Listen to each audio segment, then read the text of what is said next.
नमस्कार। आज के इस स्त्रीरोग संभाषा के सत्र में आपका स्वागत है। आज जैसे कल हमने घृत कल्पना को लेकर स्टार्ट किया था, आज इसी सत्र को आगे बढ़ाते हुए आज भी कुछ घृतों के बारे में हम लोग डिस्कस करते हैं।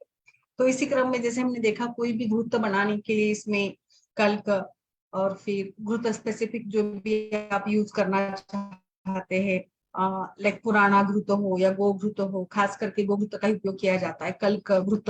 और फिर बाकी जो काढ़ा वगैरह बनाते हैं उसको हम लोग पाक कराकर उसमें ये घृत बनाते हैं। सो घृत कल्पना में खास करके कल्क और जो काढ़ा है और फिर घृत जो भी स्पेसिफिक है, इसमें जो भी आप ऐड ऑन करना चाहते हैं इसको लेकर ये घृत बनता है। इसके सिद्धि लक्षण, इसको किस स्टेजेस में बनाया जाता है, ये सारा थ्योरेटिकल पार्ट तो ऑलरेडी हमने कई बार डिस्कस किया है। लाइक पहले तो हमें रॉ मटेरियल को सिलेक्ट करना होगा, चूज करना होगा, उसको साफ करना होगा, फिर जाकर हम लोग उसको सारा द्रव्यों को एकत्र करके पकाएंगे, फिर सिद्धि लक्षण आ जाते हैं तो हम लोग उसको निकाल कर रख देते हैं। तो घृत ये स्नेह कल्पना का एक बड़ा ही महत्वपूर्ण एक कल्पना मानी गई है। और घृत ना केवल एक औषधि के रूप में, बट हमें पता है कि घृत ये रसायन, जीवनीय, बल्य, मेध्य कार्य करने वाला है। तो जो भी घृत हो, भले वो किसी भी दवाइयों का, यानी किसी भी त्रिफला घृत हो, ब्राह्मी घृत हो, बला घृत हो, शतावरी घृत हो, अशोक घृत हो, सभी घृत का स्नेहन कार्य, जीवन कार्य, गृहणीय कार्य तो होने ही वाला है। तो आज इसी क्रम में आगे बढ़ते हुए हम लोग डिस्कस करते हैं पंचगव्य घृत के बारे में। पंचगव्य घृत, गाय के 5 गव्य, आजकल पंचगव्य चिकित्सा एक प्रधान चिकित्सा के रूप में आगे आ रही है। कई सारे पंचगव्य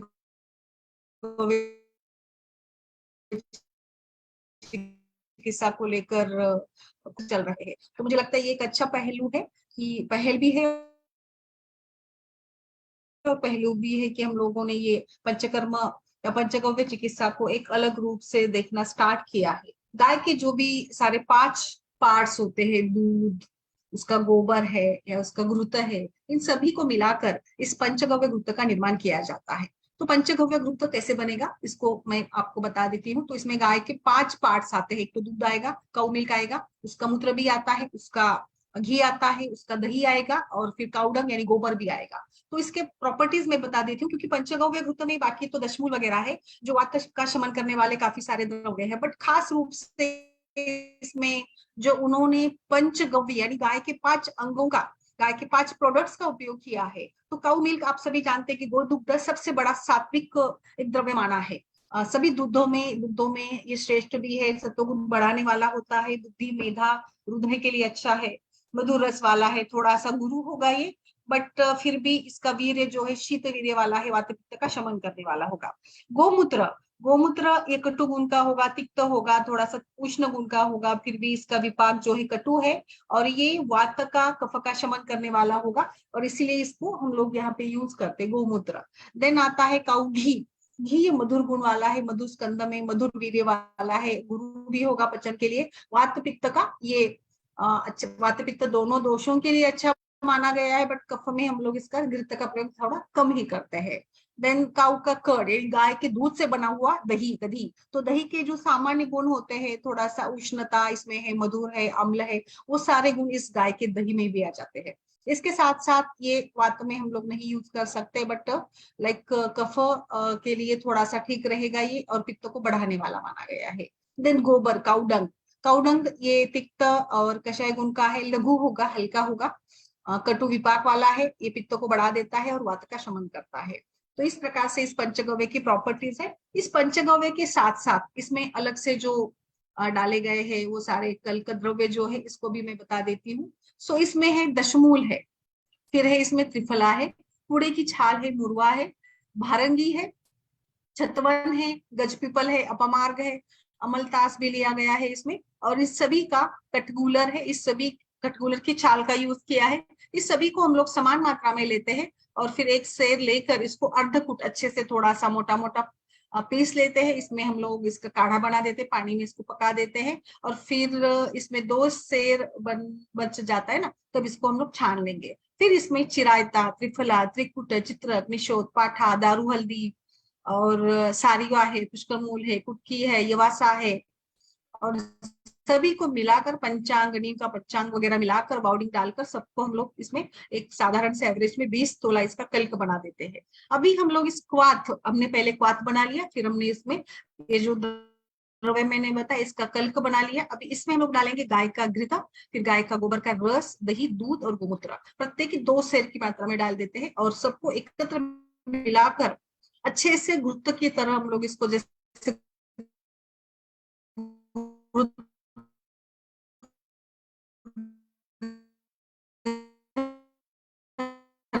में यहाँ पे इसको पका रेफरेंस है, इसका मात्रा सेम रहेगा, 5 से 10 ग्राम की मात्रा में हम लोग इस गर्म पानी के साथ प्रयोग कर सकते हैं। प्रधानतः इसका उपयोग जो है वो उन्माद, अपस्मार या मनोरोगों में इसका खास करके उपयोग माना गया है, इसका उपयोग किया जाता है। घृतय स्नेहन का कार्य करता है, घृतय बुद्धि और सभी प्रकार के इसके लिए मनोविकारों के लिए काफी अच्छा माना गया है और इसी को अविचार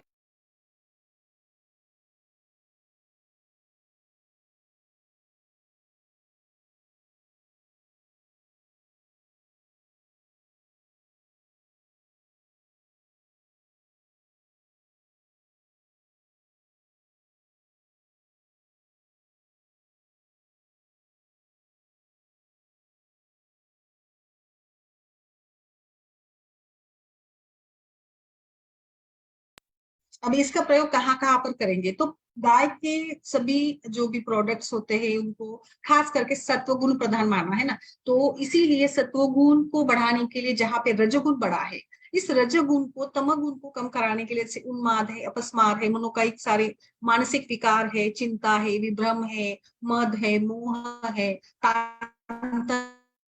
तनाव है, डिप्रेशन है, अनिद्रा है, इन सभी विकारों में भी खास करके देखिए सभी घृत तो स्नेहन कराते, वात का शमन करेंगे, पित्त का शमन करेंगे, धातु का बल बढ़ा देते हैं, रसायन गुण का उपयोग करेंगे हम लोग रसायन के लिए, वाजीकरण के लिए, तो सभी घृत अच्छे मानेंगे। बट फिर भी स्पेसिफिकली पंचगव्य की बात आती है तो पंचगव्य के जो गुणधर्म है, जो उसी गुणधर्म को सोचकर आपको इसका प्रयोग सत्व गुण को बढ़ाने के लिए, कुछ महिलाओं में फिट्स वगैरह आते हैं तो वहां पे आप लोग दे सकते हैं। इनफर्टिलिटी के केसेस में आपने हिस्ट्री ले ली, वहां पे वात का क्षय है और रसायन की जरूरत है और कुछ तान तनाव अधिक दिखते हैं और मनोविकार भी है, डिप्रेशन वगैरह का शिकार हो चुकी होती है, तो ऐसे महिलाओं में आपको बेस्ट रहेगा ये सत्वगुण बढ़ाने वाला। बाकी सभी घी से मैं यहाँ पे आपको ये प्रीफर करने को बता देती हूँ कि आप इसको जरूर प्रीफर करें, जो कि काफी अच्छा माना गया है। इसके साथ साथ एक आपने अभी कुछ पूछा था ट्यूबरक्लोसिस, एंडोमेट्रियोटिक ट्यूबरक्लोसिस था, तो ट्यूबरक्लोसिस या धातु क्षयजन्य क्षय, एनी टाइप ऑफ क्षय, श्वास में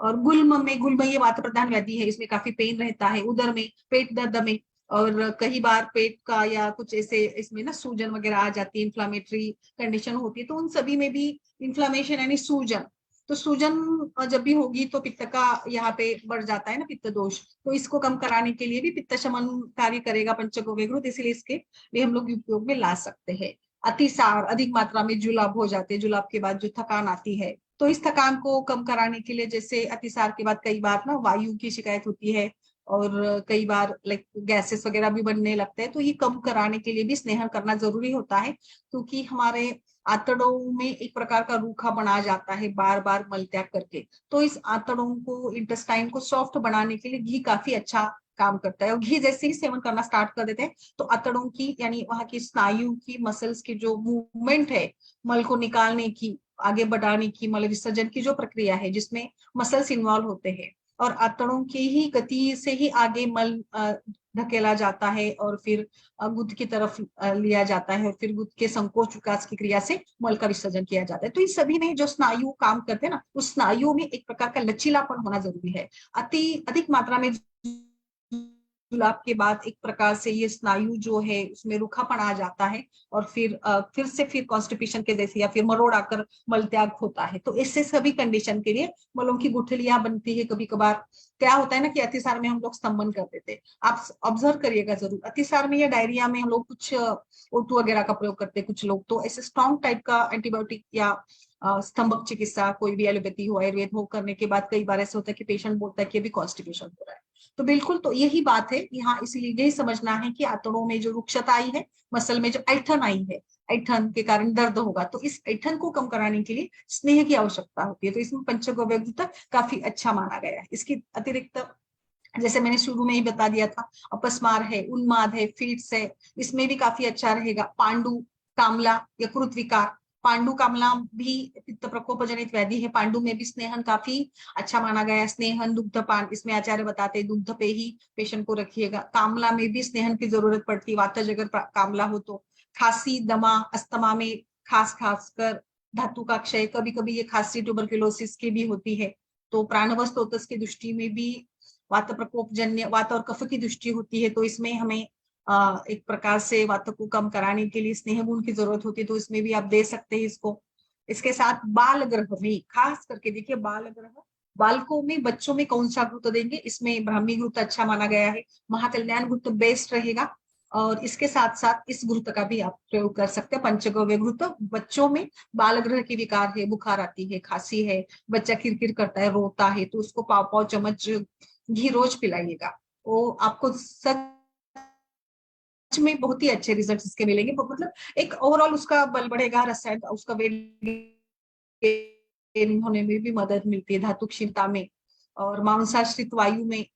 यहाँ पर हम लोग इसका प्रयोग कर सकते हैं। एक खास मैं इसका उपयोग बताना चाहूंगी। कुछ केसेस में मैंने ऑब्जर्व किया था कि फैलोपियन ट्यूबल ब्लॉकेज के कारण जो इनफर्टिलिटी होती है, जैसे फैलोपियन ट्यूब ब्लॉक यानी कफ और वात, कफ और वात के कारण जो ट्यूब है इसमें संकोच आ जाता है। ट्यूब में जो एक उसका जो पैटेंसी होती है ना, ट्यूब की पैटेंसी वो कम होती है। और इस ट्यूब की पैटेंसी को कम होने के साथ साथ, जैसे एक तो ये होता है ना कि मार्ग जो होता है उसमें अवरोध आ जाता है, स्त्रंस, स्तंभ, इस कारण में ये संप्राप्ति बनती है, फैलोपियन ट्यूब्स का संकोच हो जाता है। तो यहाँ पे वात के कारण भी है और कफ के कारण अवरोध हो जाता है। तो वात कफ का अवरोध दूर कराने के लिए, जैसे मैंने अभी आपको पूरा बताया था कि ये जो 5 गव्य प्रोडक्ट्स है, ये किस प्रकार से वात का और कफ का अच्छा सा शमन कर सकते हैं। तो इसी रूप में इस ट्यूबल पैटेंसी को बढ़ाने के लिए, ट्यूबल का मार्ग अवरोध दूर कराने के लिए उत्तर बस्ती दी जा सकती है। इस उत्तर बस्ती में खास करके पंचगव्य घृत का आप उपयोग करिएगा।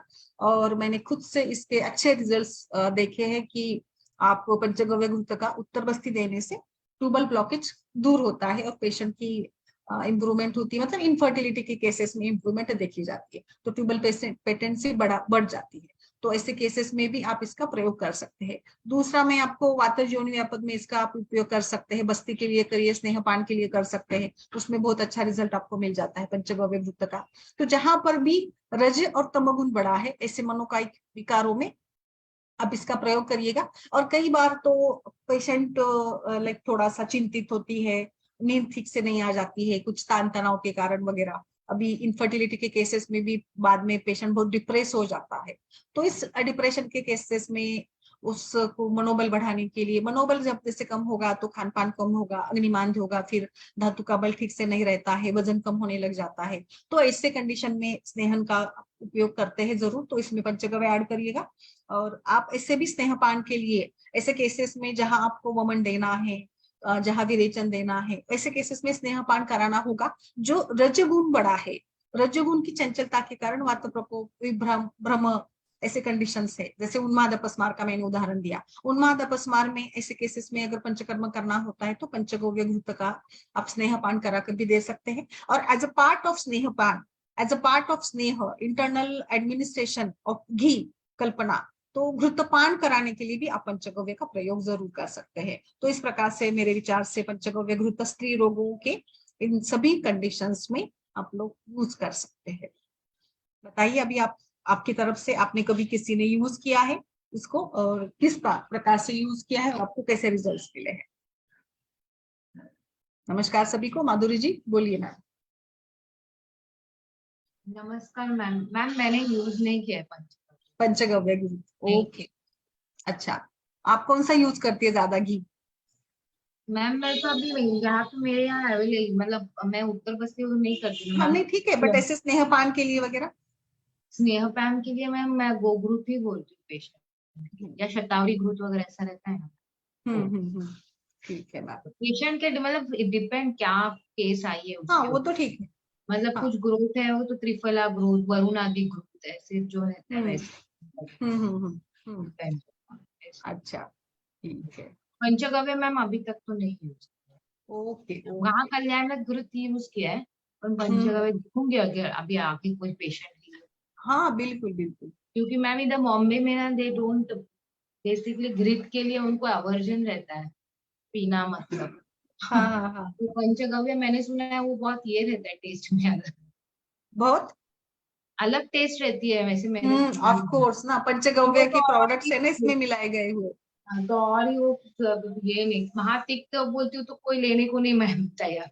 महातिक्त तो मैडम कड़वा होगा ना, जरूर कड़वा ही होगा वो तो थोड़ा सा। अपन मैम वो अच्छा रिजल्ट लाता अच्छा है ना। महातिक्त तो बेस्ट है, स्किन डिसीज में आप बेस्ट है। हाँ इवन आपको जहाँ पे ना दद्रू और ड्राई कुष्ठ के प्रकार होते हैं ना, हाँ, वातज कुष्ठ, वहां पे लगाने के लिए भी काफी अच्छा फायदेमंद है। पेशेंट पीने के लिए तैयार नहीं होता, इसलिए सादा गाय का देती हूँ और फिर टैबलेट्स ऐसे देती हूँ ना, घृतपान ऐसे अनुपान के लिए, और फिर टैबलेट्स भी दे देती हूँ इसके साथ, ऐसे मतलब सोच के करना पड़ता है, युक्ति से नहीं होना।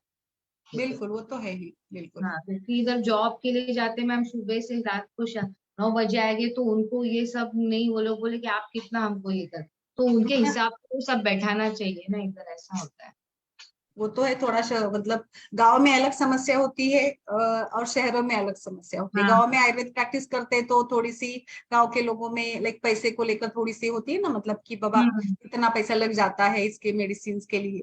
और शहरों में टाइम भी, और शहरों में थोड़ा सा लाइक ये होता है कि मैं पैसे का इसको मैम कैसे इधर। पीऊं, मैं उल्टियाँ कैसे करूं, मुझे हाँ, मोशन आदि कैसे होते हैं तो मैं कैसे करूंगा वगैरह, वो थोड़ा, और बस्ती को और लेकर आप भी डाइट ऑकवर्ड का भी फील। एकदम परफेक्ट बोलेंगे ना, ये खाओ मत, समझो ये मत वो मत, पानी इसके बाद पियो, इतना करेगा तो वो हैरान हो जाते हैं मैम। तो एकदम कट शॉर्ट बोलते हैं ना, थोड़ा सा बोलते हैं ना, उनको थोड़ा ढीला छोड़ के थोड़ा डिसिप्लिन, ऐसा थोड़ा थोड़ा करके लाइन पे लाना पड़ता है पेशेंट को।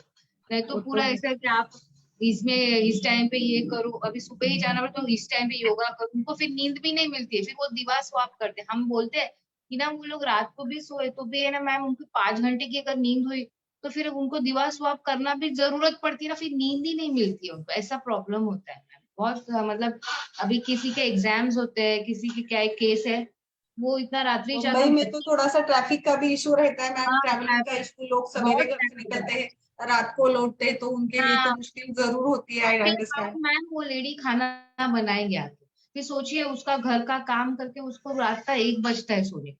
अभी उस बंदी को क्या बोलेंगे, वो हम दोपहर हम को। तो सोच के ही परेशान हो जाते हैं मुंबई की लाइफ को, हाँ, सच में। तो ऐसा करेंगे तो फिर बहुत हमको मतलब तो मुश्किल इतनी होता है। नजदीक नजदीक की आदत पड़ गई है ना, तो ऐसे लगता है बाप रे, ये 2-2 घंटा, 1-1 घंटा इतने हाँ, ट्रैवल करते होंगे, और फिर घर का, और बच्चों को कभी कुछ हो गया तो कैसे करते होंगे मैनेज। बहुत, मुझे तो बहुत हमेशा बहुत मुंबई को लेकर हमेशा ये रहता है दिमाग में कि मुंबई से डर लगता है कि कितना, और थोड़ा सा उसका डरने का मतलब मैं मतलब आपको डरने का इन द सेंस कि अलग सा बहुत लगता है बिजी कि है लाइफस्टाइल, पर एक है कि ना, मैंने जहाँ देखा है कि बहुत सेफ भी है, जितना अभी तक देखी हूँ ना दूसरी दुनिया घूमी है ना, तो इतना मुझे सेफ नहीं लगता है जितना मुंबई सेफ लगता है। और फिर बहुत दिलचस्प में तो सेफ्टी, बड़ा दिखा देते हैं मुंबई का लाइफ। सेफ्टी के लिए अच्छा लगता है कि मतलब तुम हाँ। जरे देख रहे हैं तो भी लोग है इधर जाग रहे हैं, ध्यान है, ऐसा ये है, सब डर नहीं लगता है सिटी में। रंजीत जी बोलिए। Sapna ji, doctor Anjali. Yes ma'am. कुछ पूछना वगैरह हो, कुछ केस वगैरह हो तो पहले डिस्कस कर लेते, फिर आगे का हम लोग पढ़ते हैं। मैम मुझे पूछना था एक, हाँ बहुत बार ना 30 to 40 इयर्स की एज में फीमेल्स आती हैं, उनका कंप्लेन रहता है कब की इंटरमेंस्ट्रुअल ब्लीडिंग, जिससे पेशेंट आता है तो हम जनरली ओसी पिल्स दे देते हैं उसको। हम्म। तो वो ना देके हम मतलब अपने आयुर्वेद से क्या दे सकते हैं उसको? किसके लिए मैम, इंटर मेंस्ट्रुअल ब्लीडिंग के लिए? हाँ मतलब लाइक पेशेंट का फिफ्थ को मेंसेस, अभी कल ही पेशेंट आई थी, उसका फिफ्थ को मेंसेस होके गया था, हाँ। फिर कल उसको वापस से स्पॉटिंग हुआ, थोड़ा सही हम्म। हुआ, कल के दिन ही हुआ, फिर आज स्टॉप हो गया। तो जनरली मैम हम पुष्पानुक चूर्ण दे सकते हैं अपना, चावल के धो इसके साथ, तंडुलोदक के साथ पुष्पानुक चूर्ण अच्छा है, और उशिरासो भी दे सकते हैं। Okay ma'am. मैम अगर वो पेशेंट कंसीविंग के लिए प्लान कर रही है तो भी दे सकते हो शीरास वगैरह? हाँ दे सकते हैं ना, कोई दिक्कत नहीं है। तो पित्त का शमन करता है ना, रक्त पित्त में ही अच्छा है, तो इसका तो कोई ये नहीं है ना। आप जैसे 5 दिन का 7 दिन का देकर फिर बंद कर दीजिएगा, का अगर स्पॉटिंग कम हो जाता है तो। Okay ma'am. हाँ दे सकते हैं। और कोई भी ऐसे शीत घृत का पान या लाइक गुलकंद और पित्त शामक, कोई मुक्ता शुक्ति भस्म, उसके साथ कोई ना इनफर्टिलिटी का कोई लाइक कंसीव करने के लिए कोई समस्या ही नहीं है ना। अगर ऐसे बीच में उसको अगर स्पॉटिंग हो रही है तो मुक्ता भस्म वगैरह भी काफी अच्छा है मैम उसका। और मैम साथ में उसको एसिडिटी कभी तकलीफ बहुत है, तो मैंने उसको ना सूद शेखर और अभी पत्ती कर दे दिया है, तो वो भी चलेगा हाँ ना? ठीक, हाँ ठीक है ना मैम, बहुत अच्छा है, कोई दिक्कत नहीं है। और इसमें फिर आप ना ओके। बला वगैरह स्टार्ट कर दीजिएगा, फिर पेशेंट को ना बला के साथ मतलब मेनोरेजिया को भी बला कम करता है। द्राक्षा आप ये करिएगा, द्राक्षा से क्या होगा, पित्त का शमन होता है। और द्राक्षा भिगोकर खाने को बताइए ना, तो वो पित्त का शमन करेगा और ब्लीडिंग भी कम कर देगा, और फिर बाद में धातु का पोषण भी करेगा, तर्पण भी करेगा, तो बाद में आगे के लिए भी अच्छा रहता है। शतावरी वन बला, शतावरी का दूध दुग्धपान करवाना, काफी अच्छे अच्छे कल्प है हमारे पास। चंदनासो है ना। शतावरी घृत दे सकते हैं, शतावरी घृत तो बहुत अच्छा रहेगा, फिर आपको ये लाइक सारा ये कम भी हो जाएगा और फिर आगे के लिए भी अच्छा होगा। फिर जैसे प्रवाल भस्म है, मौक्तिक भस्म है, काफी अच्छा काम करेगा ये, पित्त का शमन अश्रुदर में भी काम करेगा और आगे के इसके लिए भी काफी अच्छा माना गया है। Okay ma'am, okay, thank you हाँ मैम। यस, आगे बढ़े। और अंजलि जी, डॉक्टर अंजलि कुछ पूछना है? और रंजीत जी, तो मैं आगे वाला बता देती हूँ आपको घृत। हाँ, मुझे पूछना था कि जो पंचतिक्त घृत होता है उसको स्किन डिजीजेज में हम स्नेन के लिए यूज कर सकते हैं, महापंच? हाँ बिल्कुल मैम, स्नेहन इंटरनल भी कर सकते हैं, एक्सटर्नल स्नेहन के भी लिए दे सकते हैं। कई बार ऐसे होता है ना कि पेशेंट को खुजली वगैरह होती है, पेशेंट इरिटेट हो जाता है, तो उसको यस लगाने के मैम। लिए कुछ वो पेट्रोलियम जेली, कोई मॉइस्चराइजर, कोई नीम का तेल लगाता है, तो उसमें आप बता दीजिएगा ना। वो रात को सोरियासिस के पेशेंट्स में काफी अच्छा रहेगा। आप ओके मैम। पंचतिक्त का ही पूछा ना आपने, सोरियासिस यस के, मैम। सोरियासिस जैसे डिसीज होते हैं ना, वात प्रकृति यस के मैम। महिला होती है, वात प्रकृति के लोग हैं जिनको ठंडी के दिनों में भी काफी स्किन रूखी सूखी हो जाती है और वो खुजलाते रहते हैं, तो उस खुजलाने से निशान मार्क बन जाते हैं, ड्राई स्किन बन जाती है, तो वहां पर बताइए आपको। पैरों का भी जो ये पैर मतलब पैरों के तलवे जो फूटते हैं, है ना, यस हील, मैम। हाँ तो स्केली हील्स वगैरह हो मैम जाते इसका हैं। डोज क्या होगा फिर उस केस में, मतलब सेम ही होगा मैम? नहीं, पीने के लिए, लगाने के लिए। मैम अगर लगाने के लिए तो? लगाने का मैम कैसा है ना, जैसे हम लोग एवरेजली पेट्रोलियम जेली वगैरह लगाते हैं ना, तो जितना आपका यस एरिया मैम। उतने एरिया पे आप लगा दीजिएगा उसको, है ना। जितना देर रखना है, आधा घंटा कम से कम रखिएगा, फिर गुनगुने पानी से धो दीजिएगा। और उसमें ऐसे इसमें आप पान भी करा सकती है, पीने के लिए भी डेली 1 चम्मच घृत पिलाते रहिए। कुष्ठ के केसेस में घृत पान कंटिन्यू करना, कुष्ठ में बार बार शोधन की जरूरत पड़ती है, तो स्किन डिसीजेस यस में भी मैम। आपको जहाँ पे वात प्रधान लगता है ना, वहां पे आप उसको पान कराते रहिए, कोई प्रॉब्लम ओके मैम। नहीं। Yes you can. ठीक है, आगे बढ़े। आगे नेक्स्ट वाला आपका हमारा फेवरेट जो अशोक अरिष्ट हम लोग बार बार यूज करते हैं, मैं इसको शॉर्ट में बता देती हूँ, अशोक घृत। तो अशोक घृत, जैसे मैं हम अभी अभी आपने बताया, पूछा अभी आपने कि मेंस्ट्रुअल इंटरमेंस्ट्रुअल ब्लीडिंग है, रक्त प्रदर है, तो इसमें भी हमें विरेचन करवाना पड़ता है बाद में, लाइक नेक्स्ट साइकिल करेक्ट कराने के लिए। तो ऐसे विरेचन के केसेस में स्नेहपान देना होता, तो अशोक घृत दीजिएगा। कोई गर्भाशय का शोथ है, पीआईडी की केसेस है, एंडोमेट्रियोसिस है, एडिनोमायोसिस है, पीसीओडी की केस है, इरेगुलर मेंसेस की केस है, कष्टार्थों की केस है, ऐसे सभी केसेस में जहां पर हमें शोधन की जरूरत पड़ती है, वहां शोधन के लिए हम, बाकी तो हम स्नेहपान के लिए तिक्त महातिक्त तो यूज कर सकते ही है, बट अशोक घृत आप यूज करेंगे तो जैसे मैं हमेशा पढ़ाती हूँ, आप सभी जानते हैं कि Ashok is the best drug of choice for सभी प्रकार के स्त्री रोगों के लिए। तो आप अशोक घृत बहुत ही अच्छे से काम करेगा। अशोक घृत में अशोक तो है ही है, इसके साथ साथ इसमें लाइक चावल का पानी, बकरी का दूध और बाकी सारे जीवन ईंधन के द्रव्य ज्यादा मिलाए गए हैं, जीवक, वृषभक, मेधा, महामेधा, काकोली, क्षीर काकोली, मुदक पर्णी, माशपर्णी, जीवंती, मुलेठी, चिरौंजी, फालसा, रसोद, अशोक की जड़ की छाल, मुनक्का, शतावरी वगैरह सब कुछ मिलाकर इसका कल्क बनाकर इसको बनाया गया और फिर घृतपाक करके ये बनाया जाता है। तो इसका प्रयोग आप कहीं पर भी, जहां आपको प्रदर के रोग में, खास करके प्रदर में स्नेहपान कराना होगा, तो इसमें आप इसका प्रयोग करिएगा। प्रदर के रोगों में जहाँ यह घृत रक्त मतलब पूरा लाल पीला ऐसे टाइप का रंग का प्रदर हो रहा होगा, इसमें फिर पेट में दर्द है, कमर में दर्द है, और वजाइनल पेन है, मंदाग्नि है, अरुचि है, पांडु है, दुर्बलता है, श्वास कामला, इन सभी के लिए अच्छा माना गया है। ये अमृत के समान स्त्रियों के लिए लाभदायी है। खास करके मैंने जैसे बताया प्रदर में पित्त और वायु के शमन के लिए हम लोग इसको दे सकते हैं। हाथ पैरों में जलन हो रही है, एंडोमेट्रियोसिस है, सूजन है, ऐसे में खास करके ये अच्छा रहेगा। इसके साथ साथ खास करके इसका प्रयोग जो है ना वात पित्त के विकारों में भी लग सकता है। और फिर धीरे धीरे शरीर पुष्टि, जैसे महिलाओं में कई बार मेंस्ट्रुअल इरेगुलरिटीज के चलते चलते एक अलग सा थकान, अलग से पीड़ा, कटिशूल, और मेंटली भी वो डिस्टर्ब होती है, जिसके साथ धातु क्षय, मनो अवसाद, फिर नींद नहीं आती है, और फिर अगले मेंसेस को लेकर उसको चिंता रहती है। ऐसे सभी में भी आप अशोक घृत का स्नेहपान करवा सकते हैं। और जो भी स्त्री रोगों में हमें शोधन कराना होगा, भले वो वुमन होगा, विरेचन होगा, तो उसमें जो स्नेहपान की समस्या है उसके स्नेहपान के लिए आप अशोक घृत का पान करवाइएगा। इवन मैंने कुछ आपको बार बार ये भी बताया था कि रक्त प्रदर के इसमें ना आपको अशोक का और बला का मैं सिद्धक शिरपाट बताती हूँ, इसी रूप राइट से आप अशोक का घृत पान करने को लगाइए पेशेंट को, बहुत बेस्ट रहेगा। वातज टाइप का रक्त प्रदर हो वहां पे अशोक का घृत पान करवाइएगा।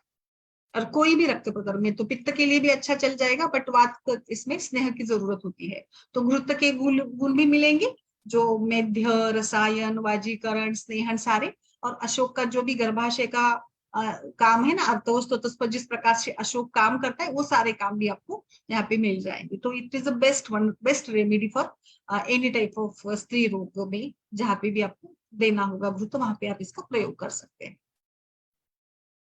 अशोक घृत।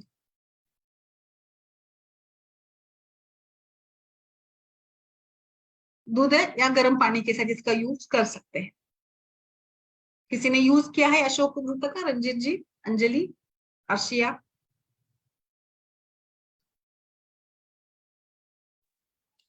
No ma'am. ओके मैम ऐसा कोई घृत है क्या, जैसे कोई गांठ सी हो गई हो तो उस पे लगाने से कि वो अपना उसका धीरे धीरे कम हो जाए वो? कौन कुछ सी ऐसा गांठ बोलते हैं आप? कौन सी गांठ, कौन सी टाइप की गांठ आप एक्सपेक्ट मैम, कर रहे एक पेशेंट है थाइस पे मैम, उनके गांठ है अंदर की ओर, मोटा मोटा हैं? जैसे मांस का जैसे पीस जैसा लगता है, तो वो कहती हैं उठाओ तो, और उसमें बीच बीच में उन्हें दर्द भी होता है।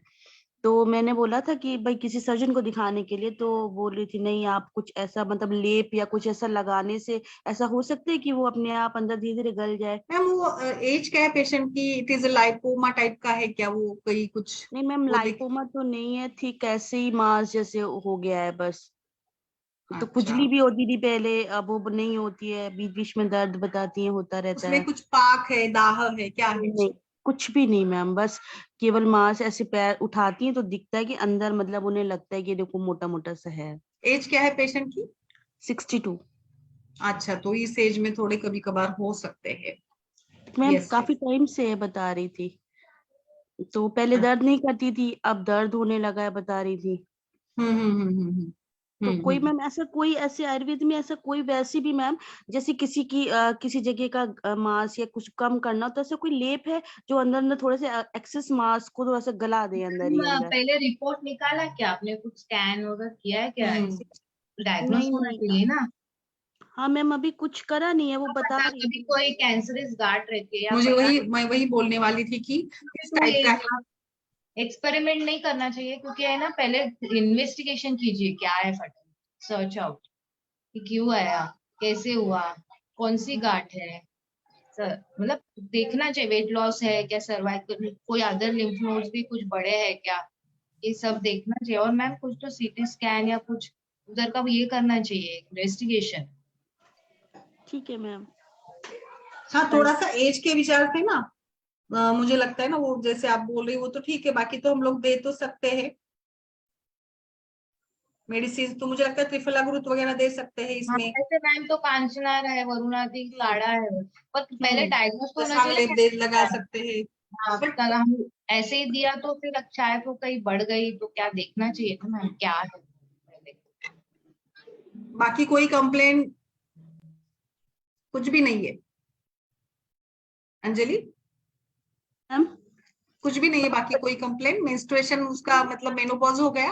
वो मैम हिस्टेक्टमी हो चुकी थी at the age of 24 years, और उनका अभी तो डायबिटीज पेशेंट है, हाइपरटेंशन है, डिप्रेशन की वो काफी टाइम से 20-25 साल से वो है, मेडिसिन पे ही है। तो अच्छा अच्छा ऐसा अच्छा। कुछ नहीं है मैम, वो लंप टाइप का आप कह लो लगता है, वो कोई हाँ वैसी हाँ। सी ग्लैंडुलर गांठ टाइप की नहीं है, या कोई कैंसरस वैसा नहीं लगता है। वो सिंपल जैसे लगता है कि बहुत ओबेस हुआ आदमी, तो कई जगह मैंने देखा ना, कई पेशेंट के स्टमक पे भी, एब्डोमेन में भी रहता है ऐसे, देखिए तो लगता है कि अंदर से मोटा मोटा सा कुछ थिक थिक सा है, उस टाइप का है उन्हें, बस केवल थाइस पे ही है ऊपर की ओर, तो वो दिखाना नहीं चाहती। एक्चुअली मैंने सर्जन को बोला था आप उनको एक बार दिखा लीजिए, तो वो नहीं दिखाना चाह रही थी।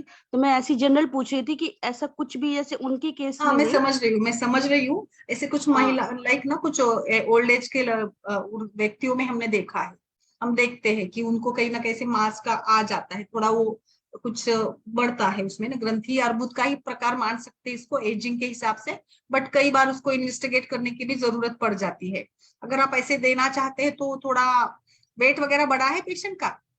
नो मैम, सब कुछ ठीक है बिल्कुल, सब कुछ ठीक कोई है। दिक्कत और कोई कंप्लेन है ही नहीं किसी भी तरीके की। ठीक है, तो मुझे लगता है इसमें त्रिफलाग्रुत या दशांग लेप का प्रयोग कर सकते हैं। और आप एक ट्रायल के रूप में हम कांचनार गूगल चलाकर देखें क्या माधुरी, है ना? एक आध महीने में पता चल जाता है कि थोड़ा सा तो भी स्लो डाउन हो रहा है क्या। हम देख सकते हैं, रस पाचक, मांस पाचक, रक्त पाचक दे सकते हैं। कुछ वो ना कई बार वो एक वेरिकोज वेन्स से जुड़ा हुआ भी थोड़ी सी गांठ होती है। एक केस अभी मैंने पिच में आपको बताई थी शायद ना, कुछ वो एक अलग सा वो बेयर्स इसका करके एक ऐसे आता है ना कंडीशन जिस। करते हैं। हाँ यस, उसमें भी ऐसे गांठ आ जाती है बट वो बहुत मैं तो स्लो मैम डाउन। ने कोई ना पिक्चर भी भेजना चाहिए, इमेज होगा कुछ थोड़ा, पिक्चर फोटो निकाल कर भेजने को बताइए अंजलि उसको, थोड़ा सा ओके मैम, ठीक है, मैं वो थोड़ा सा भेजूंगी। आइडिया आ जाता है ठीक से, है ना? ठीक ठीक मैम। यस। तो आई थिंक अशोक घृत। अभी थोड़ा सा अगला घृत मैं अलग से बता देती हूँ। बाकी ब्राह्मी घृत, शतावरी घृत, इस सभी का तो आप प्रयोग करते हैं। महाकल्याण घृत काफी अच्छा है बच्चों के लिए, और वो भी मनोकायिक विकार जैसे पंचगव्य घृत का है मानसिक विकारों में उन्माद अपस्मार जैसे, वैसे ही ये महाकल्याण को भी अच्छा काम करता है। अश्वगंधा घृत सभी जानते हैं रसायन वाजीकरण का काम करता है, ये भी काफी फायदेमंद माना गया है, अनिद्रा में है। और शूल है, कमर वात शमन। देखिए अश्वगंधा भी वात का शमन करेगी, रसायन वाजीकरण के लिए काफी अच्छी मानी गई। और ये खास करके इनफर्टिलिटी के केसेस में स्पर्म काउंट लो जहां पर होगा वहां आप इसका प्रयोग कर सकते हैं। ये वहां पे अच्छा काम करेगी वाजीकरण में, खास करके पौरुष शक्ति वृद्धि के लिए आप इसका उत्तम उपयोग कर सकते हैं। जहां आपको ऐसे शोधन कराना होगा और या धातु का बल बढ़ाना होगा वहां पे अश्वगंधा घृत का प्रयोग करिए। नेक्स्ट एक घृत बताना चाहूंगी मैं, काशी सादी घृत। किसी ने यूज किया है काशी सादी घृत? मैम ऑयल यूज किया है, हाँ कुछ। कासिस तेल तो यूज करते हैं। हाँ मैम, शशि हेमरॉइड्स तिवारी के आप, पेशेंट में। हाँ यस, कासिस है, इसमें हल्दी, दारू हल्दी है, नागरमोथा है, अशुद्ध हड़ताल है, अशुद्ध मनशील है, फिर गंधक है, वाउडिंग है, गुगुल है, काली मिर्च कूट, अशुद्ध तुतिया, सफेद सरसों, रसो, सिंदूर, लाल चंदन, मुलेठी, वज, जटामांसी, लोद्र, पद्मकाष्ठ, हरडा, इस सभी को लेकर एक एक तोला लेकर हम लोग इसका अच्छे से थोड़ा सा मोटा मोटा सा पीस लेते हैं और फिर इसमें गुड़ तो डालकर इसको पका देते हैं। तो और फिर इसको थोड़ा धूप में भी रखना बताया है उन्होंने शायद। और फिर अच्छे से लकड़ी के डंडे से हिला हिलाकर इसको हम लोग परीक्षा कर देते हैं और फिर ठंडा होने के बाद इसको भर कर रख देते हैं। तो इस घृत का सेवन खास करके कास्य सादी घृत, ये कुष्ठ जैसे व्याधियों में, कुष्ठ, दद्रु, पामा और विचर्चिका, ऐसे सभी में हम लोग इसका प्रयोग कर सकते हैं।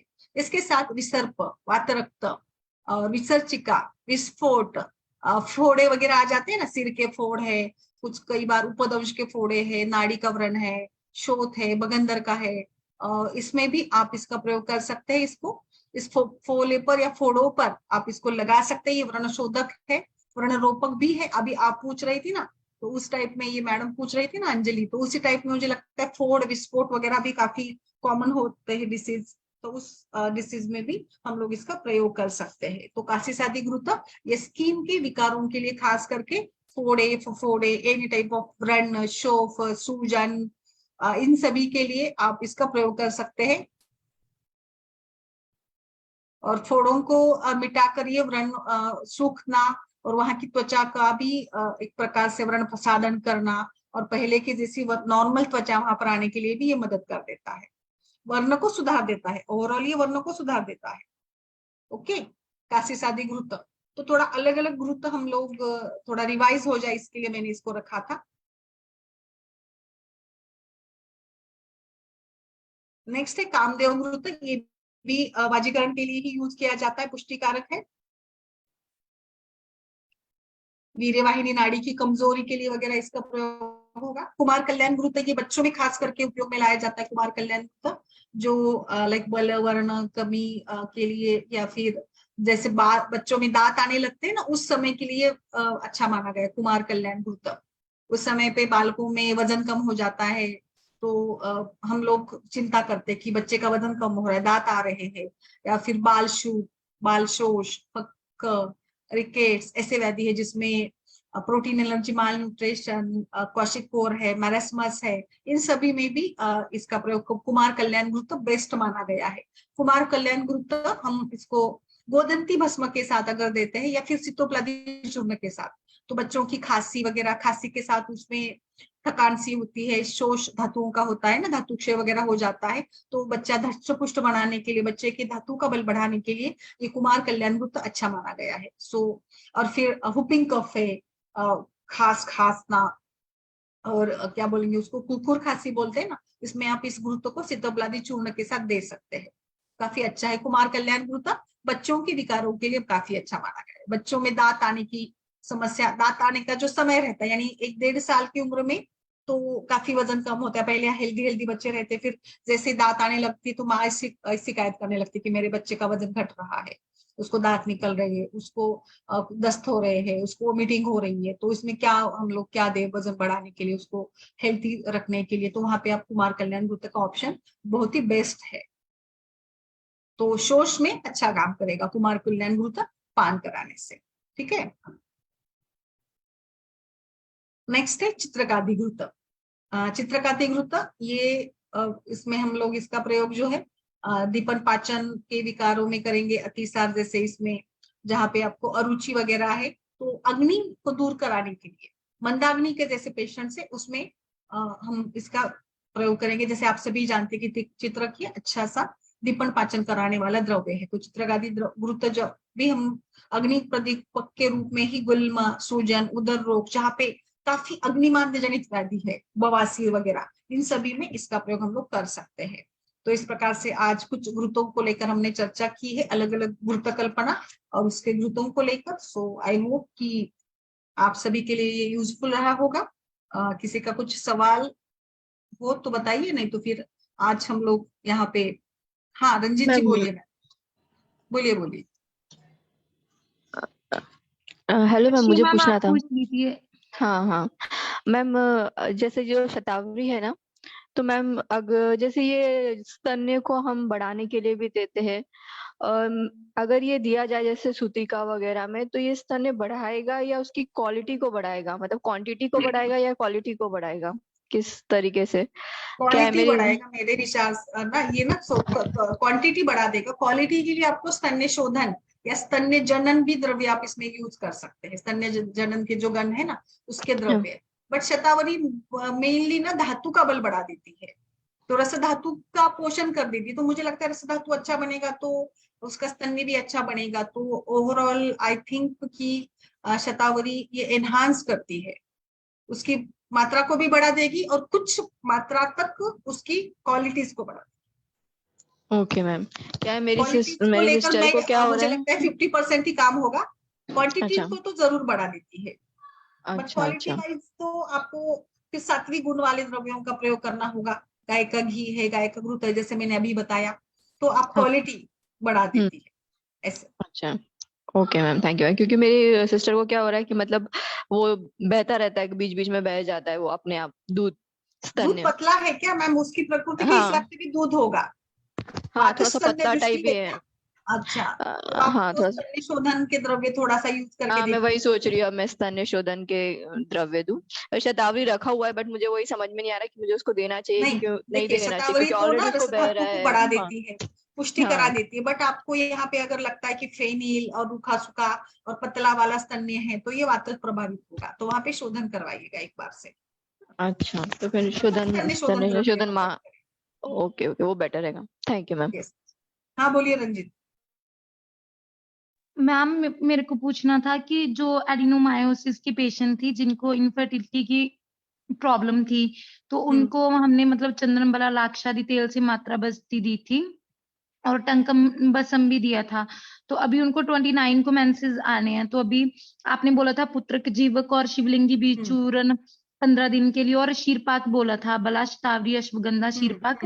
तो अभी फिर यही चलने दें या कुछ चेंज करना है मैम? बला शतावरी अश्वगंधा ये तो पाक दीजिएगा, पुत्र जीवक ये भी अच्छा रहेगा मैम। इसमें और ना फलपित भी बोला था मैम आपने।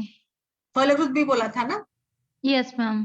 मुझे लगता है यही अच्छा कॉम्बिनेशन है ये। तो फिर ऐड आपको करना होगा तो इसमें बीज पुष्टिकर योगवटी आती है, वो ऐड करिएगा 1 बीडी।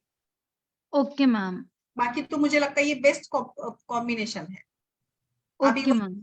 हाँ, यही मैम चलने दीजिएगा। हाँ मैम एक पेशेंट है, जैसे उनको ब्रेस्ट में फिब्रोएडी है बीमारी, उनको फिब्रोएडिनोसिस की, और उनके ब्रेस्ट में जैसे पिंपल्स होता है, तो हम लोगों के, तो वो मतलब बैक साइड में जैसे ब्रेस्ट के नीचे वो पिंपल्स जैसे हम रोज होता है, जैसे वो ब्रा पहनती है बाहर दिन भर रहते हैं, तो फिर वो दबा के उन्हें बोलते निकालना पड़ता है। अगर वो नहीं निकालती है तो फिर वो पस जैसा सा बन जाता है, ग्लैंड सा उस काफी है वो। मैम, वो फाइब्रोएडिनोमा का इन्वेस्टिगेशन वगैरह किए प्रॉपर आपने सारा? हाँ मैम पिट्यूटरी वही एमआरआई वगैरह किया? पिट्यूटरी ग्लैंड वगैरह का कोई ये है? मैम लंप है सिंपल, और वो कोई दिक्कत नहीं है, वो मोबाइल भी नहीं है, बस वो हैवी ब्रेस्ट है काफी, तो वो हाइपर जो है उनका, वो थोड़ा साइज बड़ा है काफी ब्रेस्ट का। बाकी प्रोलैक्टिन वगैरह सब नॉर्मल है, सिंगल चाइल्ड है उनको, और 43 इयर्स एज है, पीरियड भी रेगुलर है, कोई दिक्कत नहीं है। लेकिन यही होता है, वो कहती है लंबे समय तक मतलब ब्रेस्ट थोड़ा सा हैवी है, तो पहला जब बच्चा हुआ था उनका, उसके बाद से उन्होंने देखा कि वो नीचे जैसे पिंपल्स होते हैं तो उसके अंदर वो सीबम सा भरा रहता है, ऐसे ही उनके छोटे छोटे से हो जाता है पूरा दिन भर में। फिर रात में उनको जैसे ना जैसे थ्रॉबिक लाइक पेन होता है कि कोई सुई चुभ रही है, ऐसे हो रहा है, फिर दबा मैम, दबा के पंचवल्कल का एक निकालते पेस्ट आता है, पंचवल्कल का पेस्ट आता है, हैं। क्रीम। वो जी मैम। लगाने को बताइए मुझे ना। एक जस्ट उनको ना थोड़ा सा एडवाइस करिएगा ना, वो जब भी छोटा पिंपल होगा तो थोड़ा सा उसका कट करके एक फोटो मुझे भेजे। अगर मैम आपको ग्रुप बहुत पे नहीं डालना सारे तो मुझे पर्सनल भेजिएगा। मैंने देखा ना, मैंने ब्रेस्ट उठा के, तो वो काफी सारा, मतलब वो ब्रा पहनने की वजह से सारा दिन ब्रा पहने रहती है, तो वो पूरा दिन ऐसे हो जाता है। अगर ब्रा नहीं पहनती तब तो नहीं फुल होता है, और वो हाँ, बहुत थोड़ा सारा वो भी होता है। थोड़ा उसको ना हाइजीनिक कंडीशंस भी बता दीजिएगा, लाइक उसको कैसे सेलेक्ट करना है और प्रॉपर लाइक मतलब वो स्पोर्ट्स बरा पहने। मैम इसमें ना अमृता कैशोर गुगुल दीजिए, सूक्ष्म अमृता फड़ाबंदर कैशोर रसायन, गुगुल सुप्रजत सब ये भी ये रहेगा। दीजिए, तो ये हो जाएगा ठीक सब। तो मैम कोई वही मुझे मतलब एक हार्मोनल फोटो भी इम्बैलेंस हम तो लोग नहीं? देखना चाहेंगे। रक्त पाचक ये हाँ, भी रक्त पाचक, रक्त सब शुद्धि ठीक। करा देते हैं, और बिल्कुल। फाइब्रो एडिनोमा होगा तो कांचनार गुगुल है, पर पहले ये पिंपल्स ये करेंगे, बाद में वो फाइब्रो एडिनोमा करने के लिए पत्र पोटली स्वेद अच्छा काम करता है, पर अभी नहीं पत्र पोटली, क्योंकि अगर वो पस्ट्यूल्स है तो पहले इसको ये क्लियर करना पड़ेगा इन दवाइयों से। नहीं मैम, वो एब्सेस जैसा बनने लगता है अगर वो नहीं हाँ निकालती है, तो एक ग्लैंड ऐसा कुछ होके एक में कुछ ज्यादा सा वो पस सा हो जाता है, और फिर अगर वो नहीं निकालती तो फिर मैंने देखा तो अच्छा खासा उसमें होल सा हो जाता है, कि काफी भर जाता है उसमें। नहीं, ये आप माधुरी जी ने जो बताया ना वो सारा करिए। कैशोर को गुड़, आरोग्यवर्धिनी जी वो दीजिएगा जरूर मैम। आरोग्यवर्धिनी भी ऐड करिएगा, रस रक्त हाँ। पाचक भी ऐड और करिएगा। कोई काढ़ा और भी दे सकते हैं स्किन का आप, कोई महामंजिष्ट आदि, नहीं तो खदीरा महामंजिष्ट आदि, या फिर लाइक सिंपल खदीर भी पटोल अच्छा का। है। हाँ, हाँ। पटोल खदीर मुस्तका भी बनाकर देते तो भी चलता और है। अनुलोमक दीजिए मैम, कुछ त्रिफला। विरेचन, हाँ विरेचक पित्त भी का, हाँ विरेचन विरेचन अभी करवाना पत्ती होगा। कर दीजिए, थोड़ा पित्त का विरेचन हो जाएगा ना मैम, तो हो जाएगा आप कीजिए तो। यस, हो जाए। फाइब्रो एडिनोमा में विरेचन जरूरी होता है। आरोग्यवर्धिनी भी विरेचक थोड़ी सी काम करेगी, स्त्रोतस दृष्टि कम और कराएगी। मैम उनको फिब्रॉइड भी है लार्ज साइज, अराउंड 75 mm का फिब्रॉइड हो गया है, तो वो अभी ऑपरेट नहीं करा रहे क्योंकि थायराइड की प्रॉब्लम है, तो थायराइड बढ़ा रहता है हमेशा, तो थोड़ा अभी। सा रिपोर्ट शेयर करिएगा मैम। और जो आपने ओके वो मैम, पिंपल वाला मुझे फोटो देखना है, वो भी थोड़ा ठीक देखेंगे है तो मैम। ज्यादा। बता दिया। और ये आप स्टार्ट करेगा ना, उसको कम हो जाएगा फाइब्रोएडेनोमा का वो पिंपल्स, तो वो कम हो जाएगा। ठीक है मैम।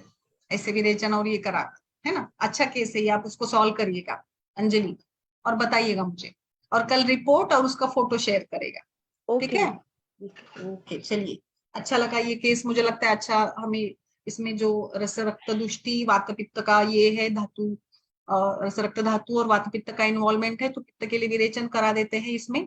और जो रस रक्त दुष्टि है, बाकी सारे लक्षण भी मैम इसमें सब। मतलब मुझे ऐसे लग रहा था कि जैसे उनका लार्ज साइज फाइब्रॉइड है, तो कहीं इस वजह से तो नहीं हार्मोनल इम्बैलेंस हो रहा, एस्ट्रोजन वगैरह का हो लेवल सकता है, बढ़ हो रहा हो सकता है ना? Ma'am, there are many reasons, so many हाँ, रीजंस ना। मुझे तो तो ये यही हो, लग रहा ये था। आप अभी आप ये करिएगा, फिर हम लोग फाइब्रोइड का भी ट्रीटमेंट करवाएंगे।